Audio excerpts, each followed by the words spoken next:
Brasil, coração do mundo, pátria do Evangelho. Capítulo 1. O coração do mundo. O mundo político e social do Ocidente encontra-se exausto.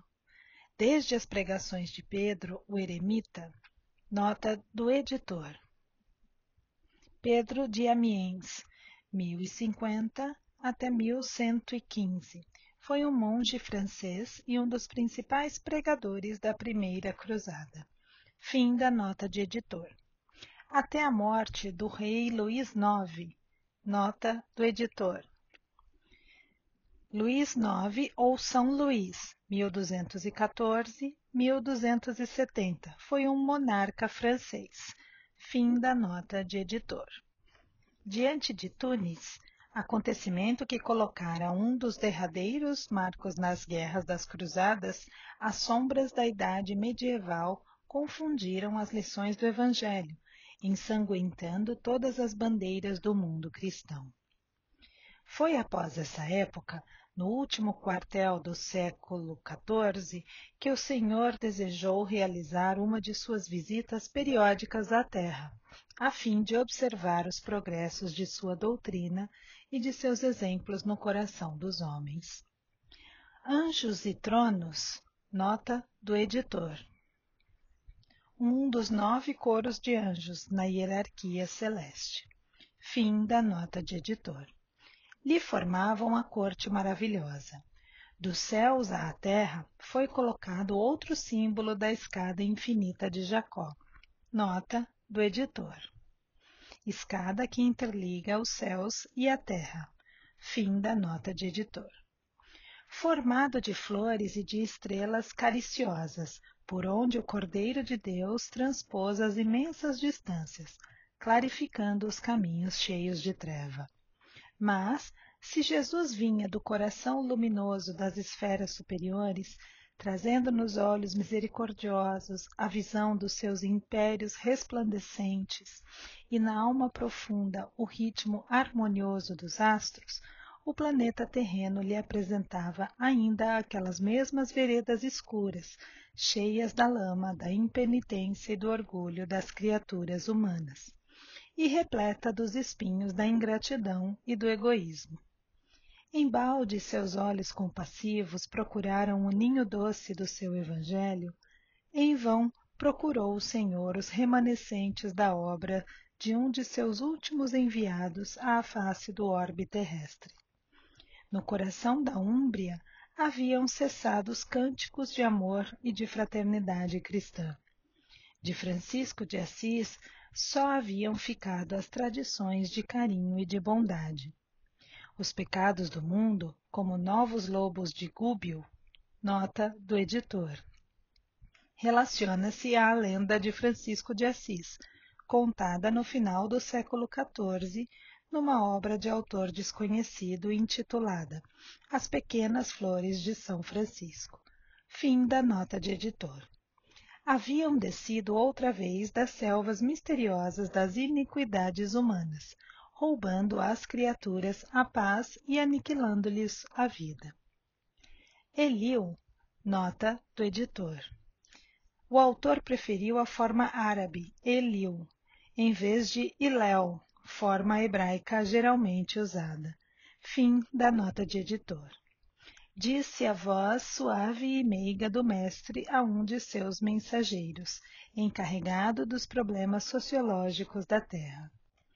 Meu coração se enche de profunda amargura, vendo a incompreensão dos homens, no que se refere às lições do meu Evangelho.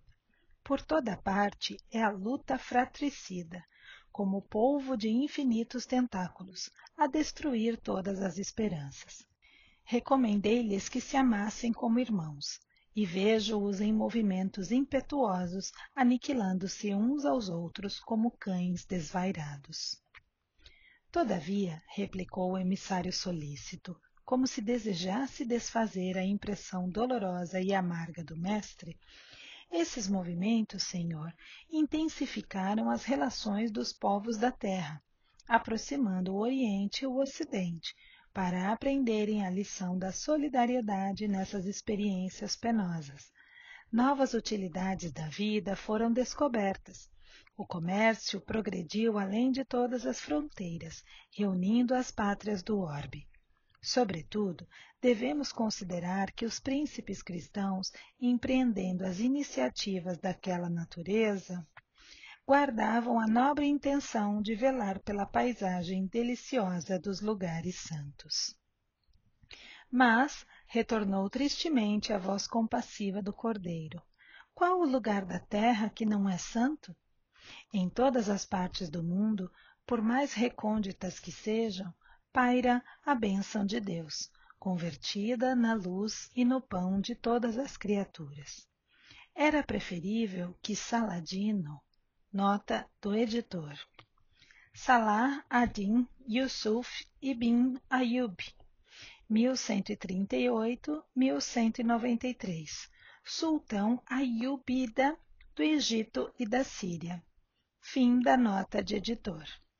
Guardasse para sempre todos os poderes temporais na Palestina, a que caísse um só dos fios de cabelo de um soldado, numa guerra incompreensível por minha causa, que, em todos os tempos, deve ser a do amor e da fraternidade universal. E como se a sua vista devassasse todos os mistérios do porvir, continuou.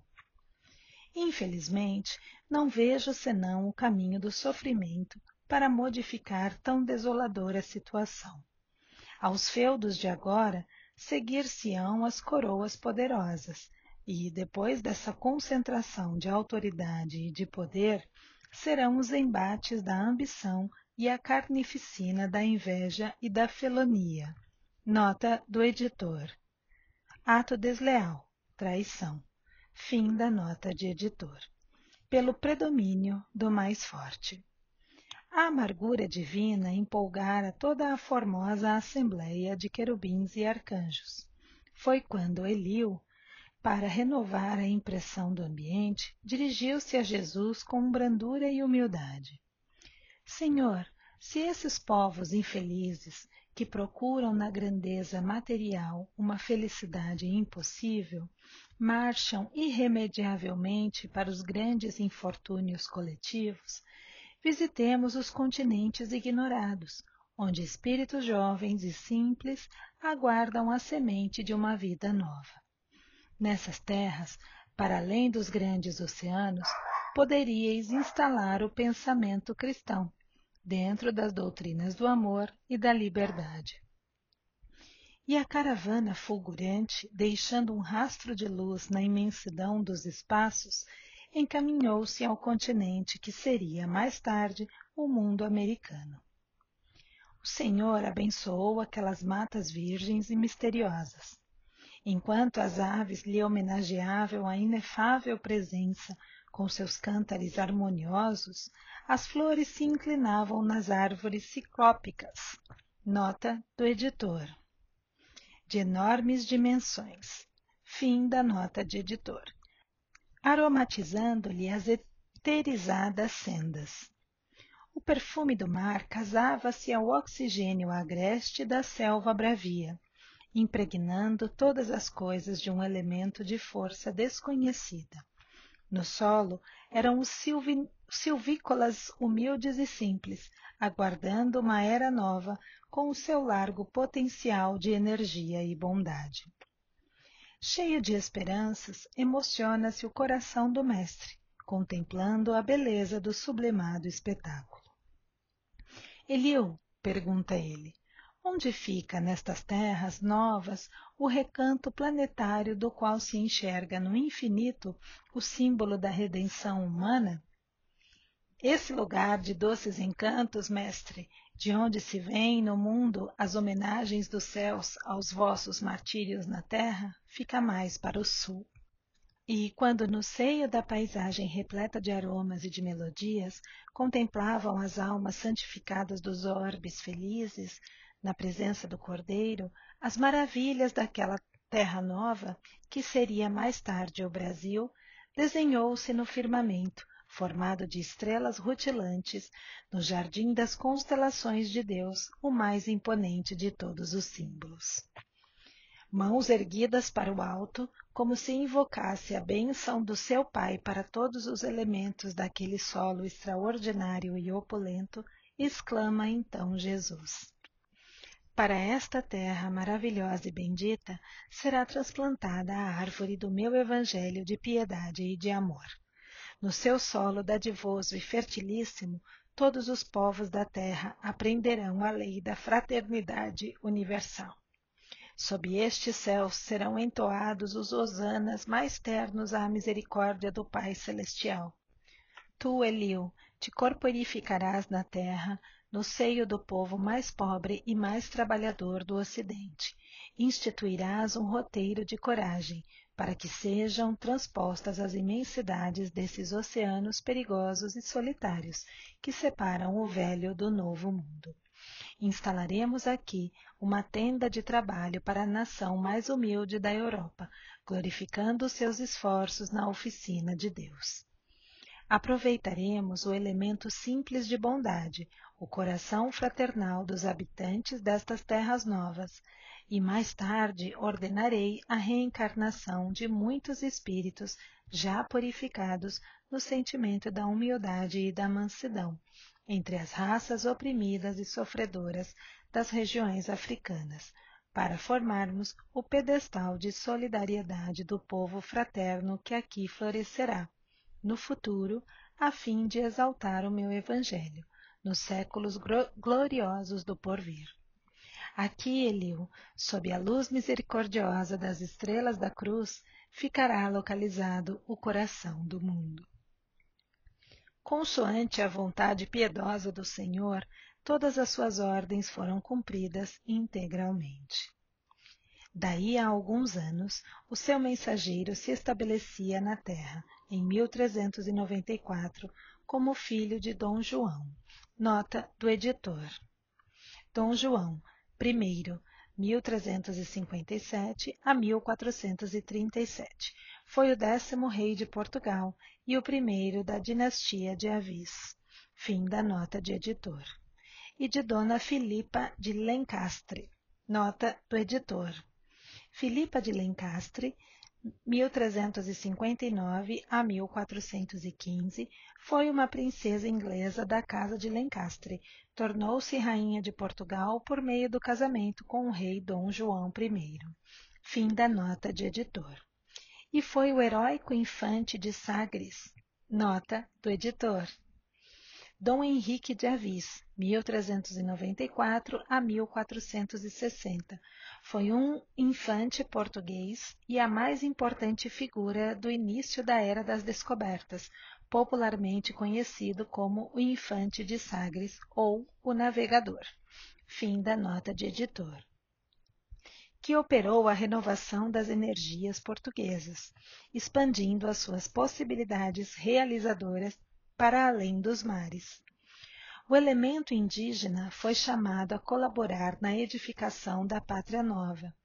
Almas bem-aventuradas pelas suas renúncias se corporificaram nas costas da África flagelada e oprimida, e juntas a outros espíritos em prova, formaram a falange abnegada que veio escrever na terra de Santa Cruz, com seus sacrifícios e com seus sofrimentos, um dos mais belos poemas da raça negra em favor da humanidade.